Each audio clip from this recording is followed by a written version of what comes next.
Once you know a few tricks in shading, the process is actually pretty straightforward. Start off by creating a volume slice and try to figure out the maximum values for heat and temperature. So we'll call this our heat viz right there. Let's make another one of these. This will be our temp viz. And starting with heat, let's do this. Change the attribute to heat. And then let's also go up here to the source group and specify heat. So now we have a plane that's reading those values.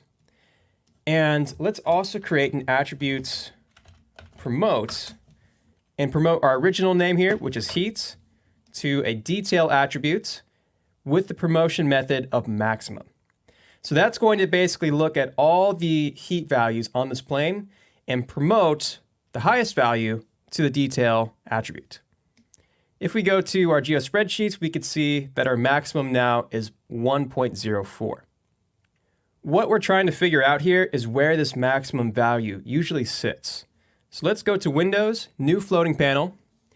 Let's go and add a geo spreadsheet. So I believe that's right here in the middle. Let's pin this so that this view doesn't change. And then let's go to our detail attributes, go back to our volume slice, and move this around while keeping our eye on this heat value. So as I change this, I'm on the lookout for where this value usually is. So this value is usually around 0.8 to 1. So I think that most of the time, these heat values are reaching about 0.85 to about 0.9. That's sort of what I'm noticing as perhaps a middle ground of where the maximum usually is. So with that in mind, let's just make a little note here to say that we found 0.9 for the heat. Okay, let's do the same thing now for temperature. So create a copy here, and let's plug that in, and now specify temperature. So we'll say temperature, temp, and we want to do the same thing. So let's say temperature here, and we need to actually specify the exact attribute that we have right here. So temp. And now let's do the same thing. So I'll go right here. Let's unpin this, select this attribute promote, and then pin it again. And we'll do the same exact thing. So we'll move this around, and we'll keep an eye on this maximum value. So that's 22. This is, okay, so the temperature values are definitely more all over the place. I think it's going to be a good idea for us to shoot for about 22. You definitely want to err more on the higher side with this. So yeah, let's say that for our temperature, our maximum is 22. Let's keep that information to the side for right now, and I'm going to introduce the Pyro shader. So let's create a Pyro shader and assign that to our Pyro import. Let's also call this our flames material right there. And if we hit render, we end up with something like this, which doesn't look very good. So we obviously need to change a lot of what we have here. Start off by turning off smoke. So go to this density scale and say 0. The idea is that we want to get the flame portion correct and then reintroduce density. So what do we have here? Well, we have our smoke field. This is asking you, where does smoke come from? Right now it's coming from density. This fire intensity field is asking you what field determines how bright these flames are. By default, that's set to heat, but what you'll find is that we actually want temperature to affect that. And then this fire temperature is asking you, where should flames be drawn out? And flames should be drawn out wherever we have heat. So we're going to change that as well. And then we have these exports, these masks if you'd like, and that's pretty much the main structure of the shader. So back to our fire, we want to start off by remapping our values so that everything's fitting between 0 and 1. So let's go back to our pyro imports. We have 0.9 as our maximum for heat. So to change that range, go to the heat right here, which is going to be our fire temperature volume. I know it's a little bit confusing with that name, but think of this as here's where flames get drawn out, and say fit to range. We want to say 0 to 0.9, and we're stretching that just a little bit so that we're now occupying 0 to 1. For this fire intensity field, we'll do the same thing. This is where temperature lives, and say fit to range. The old value used to be from 0 to 22. Now we're fitting that between 0 and 1. Let's go ahead and send another test render off and see what happens there. This fire intensity scale is how bright the flames are. So let's bring this way up to start so that we can just have a super high value going on. And then this temperature scale is going to multiply the temperature field. That is this fire temperature field, which is where flames are drawn out. That's our heat. So this is where it gets confusing. We have temperature scale that's actually scaling heat because we specified heat right here. But basically, that's where, again, flames are being drawn out. Set this to 1. I always leave this at 1 because there's many areas in this shader which allow you to multiply the values of this temperature or this heat field. I mean, that's really what most of these settings are doing. They're just multiplying, or they're just adjusting the voxel values, okay? So set that to 1. We don't want to change temperature right here. And then let's say temperature to color ramp.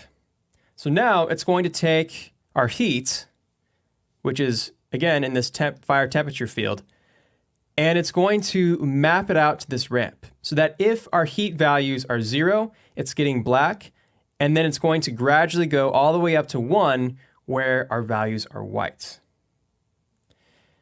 So as you can see, many of our values are hitting white. That's also probably because this intensity scale is really high.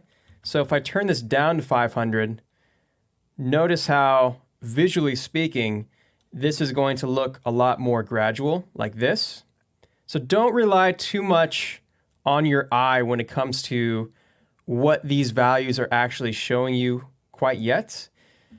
Just know that this ramp, again, determines where flames are. If I bring this black value all the way over here, then check it out. We are able to get rid of flames, and now we're only seeing the areas which have the highest heat values.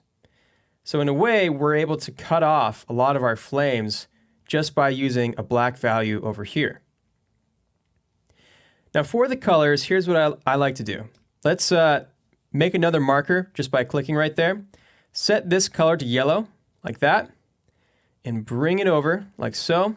Let's make another marker right here. Set this to red, and I'm going to make a shape that looks like this. So we have black on the left. That's where our low heat values are. That's towards the top of these flames. So I'm going to cut into those values a little bit, like that. And I'm also going to cut into the really high values. And this is kind of one of the tricks that not many people know about. But if you have a ramp that looks somewhat like this, and let's bring this over, maybe desaturate this red a little bit. So desaturate that and bring it a little bit closer to yellow so that we have this. So if you do something like that, and then you change this max to be something a little bit lower. So we have our values that exist between 0 and 1. Now I'm going to push more of our values towards this top end here, towards this black. Check this out. I'll go 0.5, and what that will do is something really cool. It's going to create these small little pockets of flame, these small holes that exist right above where the log is burning. So you can see now in these areas that we have a lot more visual interest, because what's happening is that the flame isn't allowed to show itself until it's risen above the hottest areas a little bit. And that's actually something that happens because flames only really show themselves once they've gone a little bit above where they originate. And they kind of has this cool pocketed look towards the base of the log. So anyway, we have that. If we bring this down, you can really begin to see it. So if we go way down, now we can definitely see this exaggerated, and look at how much detail that's beginning to bring out. Really cool. But this is too intense, or it's too much of the effect. So you want to find a happy balance between this whole kind of pocketed look and something that has a bit of body to it. So you want a little bit of both worlds in a way. You want some sections that are, that have this full color range nicely, and then some that have that pocketed look. So if you do that, let's bring our intensity scale to 100 real quick, and then just gradually bring this up until we start clipping. So we'll just kind of pull that up, and that's about where we start clipping, right there. And that's what we're looking for in the shader. Now, some people say it's not a good idea to clip, but I think it's actually a good idea to clip just a little bit. And what I mean by that is our white values are going past pure white. That means that we're looking at something that's just, it looks white, but really the values are more than that. And so I think that's actually a good thing to have a little bit of that, because if you look at camera footage of fire, a lot of times these hot areas do show up as pure white because the camera is not being exposed properly for them. And it also just makes the fire feel a lot more intense. So anyway, long story short, that's what I like doing for flames. And then once you have this, then it's just a matter of kind of playing with these ramp values and getting something that looks decent. You don't want to have too much of this kind of reddish salmon looking color that I have right now. You want just a little bit of that. And something that I'll do every now and then is I'll bring this black way over and then just pick a color that's almost black and bring that way over like this, so that we barely see just a little bit of that kind of darker reddish color start to go through. Okay, so yeah, I think something that's about right here is what we're after.